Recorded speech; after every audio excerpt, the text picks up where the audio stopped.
All right, if you take a look over on page 442, you have a problem like this. So as it is right now, you cannot combine them. But if you notice here, I've written my perfect cubes along the top. All right, so if you take 250, and it's going to be the cube root of 125 times 2, well, the cube root of 125 is 5, and then you're left with the cube root of 2.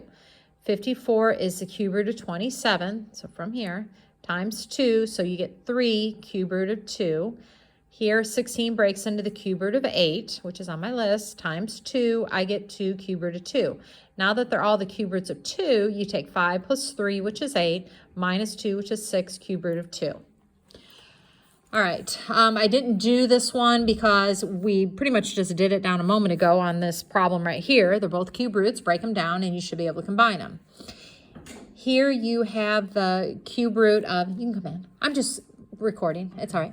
You have the cube root of 81, which is 27 times 3. The cube root of 27 is 3, so you take, is 3, so you take 3 times 3, which is 9. Not 6, 9, and you're left with the cube root of 3. And here 54 is 27 and 2. Well, the cube root of 27 is 3, so you take 2 times 3. You're left with the cube root of 2. Now, you cannot combine these. Yes, they're both cube roots, but we have a 3 and a 2, so that's the best you're going to give me. All right, when you come down here to multiplying, you're going to be doing that FOIL method again. All right, so what I put here is remember that when you multiply two square roots together that are the same, you get what's underneath. So like the square root of 3 times the square root of 3 is just plain old 3. The reason being because this gives you the square root of 36 when you multiply them together, and that just brings you back to a positive 6. All right, so I draw my arrows in here. So the first thing I did was take 3 times 2 is 6. Then I took 3 all the way over here, which is 12 square root of 5. You can always multiply when the radicals aren't the same. You can multiply anytime.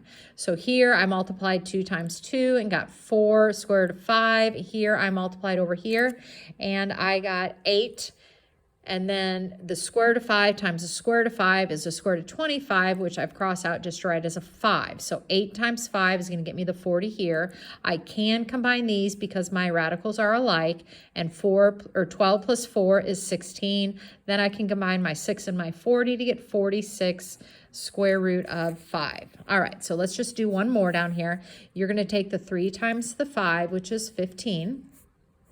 Take 3 times this, which is 18 square root 2. Take this times this, which is negative 20 square root 2. And then the last terms, you got a negative times a negative, which is a positive. 4 times 6 is 24. And then the square root of 2 times the square root of 2 gives me a regular 2. So 24 times 2 is 48. I can combine the 15 and the 48 to get 63. And I can combine this negative 18 and the negative 20 to get negative 38 square root of 2. And there's my finished answer. I can't go any further than that. Okay, so all of those are going to be pretty much the same when you go through here doing it. Now, what you're going to do over on page 445. All right, we need to get rid of, in the denominator here, we can't have radicals in the bottom. So what you're going to do is multiply by the conjugate, okay? What a conjugate is, and it tells you at the top of the previous page, it's when you have like things, but you have one's a positive and one's a minus in the middle. So if I have the square root of 3 minus the square root of 5, its conjugate would be the square root of 3 plus the square root of 5. And that's the same thing you would do here, the square root of 3 plus the square root of 5, because this is really just the number 1. All right, but what it's doing is it's going to get rid of the radicals in the denominator, so we're what is called rationalizing the denominator. All right, so up on the top, I need to take 2 square root of 7, and I'm going to distribute it across. So 2 square root of 7 times the square root of 3 is 2 square root of 21. Again, you can always multiply, you just can't always add. And then I'm going to take 2 square root of 7 times the square root of 5, which is 2 square root of 35. All right, so that's what I have here. Now, down in the bottom, this is where all the magic is going to happen. I am going to be multiplying these two binomials together, so I'm going to FOIL. All right, so I'm going to take the square root of 3 times the square root of 3, which is 3. I'm going to take the square root of 3 times the square root of 5, which is square root of 15. Then I'm going to take negative square root of 5 times the square root of 3, which is negative square root of 15. I'm going to take negative square root of 5 times positive square root of 5, which is negative 5. These middle terms will always cancel. That's why by multiplying by the conjugate, when you FOIL, the O and the I of the FOIL will always cancel out, leaving you with no radical in the bottom. So I'm simply left with 3 minus 5. And 3 minus 5 is negative 2. Now, in this particular problem, it can even go down further because you see the 2 on the outside, this 2 on the outside, and the negative 2 in the bottom.